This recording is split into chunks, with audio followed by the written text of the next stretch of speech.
CM Yogi Adityanath ने अधिकारियों से कहा है कि त्योहारों और धार्मिक आयोजनों में प्रशासन द्वारा आमजन को जरूरी सुविधाएं उपलब्ध कराई जाए। धार्मिक परंपरा आस्था को सम्मान दे, लेकिन परंपरा के विरुद्ध कोई कार्य न हो।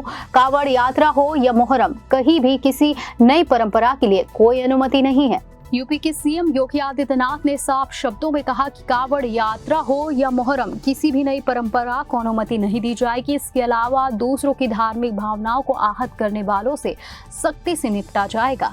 सीएम आगामी पूर्व त्योहारों को लेकर कानूनी व्यवस्था दुरुस्त रखने और कार्यक्रमों को सफल आयोजन के संबंध में रविवार को वरिष्ठ अधिकारियों के साथ उनकी बैठक कर रहे थे। इस दौरान मुख्यमंत्री योगी ने आवश्यक दिशा निर्देश दिए। उन्होंने कहा कि 22 जुलाई से पवित्र श्रावण मास प्रारंभ हो रहा है और इस दौरान श्रावणी शिवरात्रि, नागपंचमी और रक्षाबंधन का पर्व मनाया जाएगा। श्रावण मास में परंपरागत कावड़ यात्रा निकलेगी। वहीं जगन्नाथ रथ यात्रा, मोहर्रम और गुरु पूर्णिमा को लेकर विशेष सावधानी बरतने की जरूरत है। कावड़ यात्रा की दृष्टि से उत्तराखंड की सीमा से लगे जनपद तथा गाजियाबाद, मेरठ, अयोध्या, बरेली, प्रयागराज, वाराणसी, बाराबंकी, बस्ती आदि जिले अत्यंत महत्वपूर्ण है। प्रदेश के भीतर जिलों के बीच तथा सीमावर्ती जनपदों की दूसरे राज्यों के साथ स्थानीय प्रशासन सीमावर्ती राज्यों से सतत संवाद, संपर्क, समन्वय बनाए रखे। सीएम योगी ने निर्देश दिया कि कावड़ यात्रा आस्था के उत्साह का आयोजन है।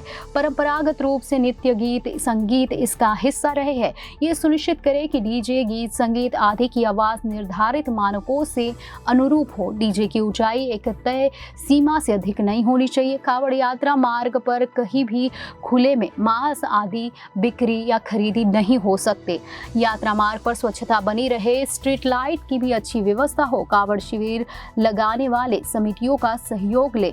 यात्रा मार्गों को चिन्हित करते हुए भीड़ प्रबंधन, रूट डायवर्जन, पुलिस बल की तैनाती, सीसीटीवी कैमरे आदि की व्यवस्था समय से की जाए। उन्होंने कहा कि कावड़ यात्रा के मार्ग पर जज्जर बिजली के खंभे, झूलती लटकती बिजली की तारें आदि को समय पर ठीक किया जाए। कावड़ यात्रा के अतिरिक्त हर गांव, कस्बे, नगर में सोमवार को शिवालयों में बड़ी संख्या में श्रद्धालुओं का आगमन होते हैं। ऐसे शिवालयों के आसपास परिवेश स्वच्छ होना चाहिए। पंचायती राज और नगर विकास विभाग जरूरी कार्रवाई करे। ये भी सुनिश्चित किया जाए कि प्रतिबंधित पॉलीथीन का प्रयोग न हो। बैठक में दिशा निर्देश जारी किए गए। मोहर्रम जुलूस के दौरान निकलने वाली ताजिया से जुड़ी समितियां और शांति समिति के साथ स्थानीय प्रशासन संवाद, समन्वय बनाए। विगत वर्ष कुछ स्थानों पर दुर्घटनाएं हुई थी। इस साल जरूरी प्रबंध किए जाने चाहिए। ताजिया की ऊंचाई परंपरा के अनुरूप हो। दुर्घटना का कारक बनने वाले अनावश्यक रूप से बड़े ताजिया जुलूस में शामिल नहीं हो। धार्मिक परंपरा और आस्था को सम्मान दे, लेकिन परंपरा के विरुद्ध कोई कार्य न हो। धार्मिक यात्राओं, जुलूस में किसी प्रकार के अस्त्र शस्त्र का प्रदर्शन नहीं होना चाहिए। ऐसी कोई घटना न हो जिससे दूसरे धर्म के लोगों की भावनाएं आहत हो। ताजिया वही रखा जाए जहां किसी प्रकार का विवाद न हो। उन्होंने कहा कि हर एक पर्व शांति और सौहार्द के बीच संपन्न हो। इसके लिए सभी जरूरी प्रयास किए जाए। कावड़ शिविर लगाए जाने के स्थान से पहले से चिन्हित हो ताकि आवागमन बाधित नहीं हो।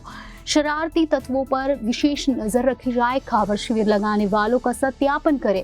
अराजक तत्वों के साथ पूरी कठोरता से निपटा जाए। ड्रोन से भी निगरानी करें।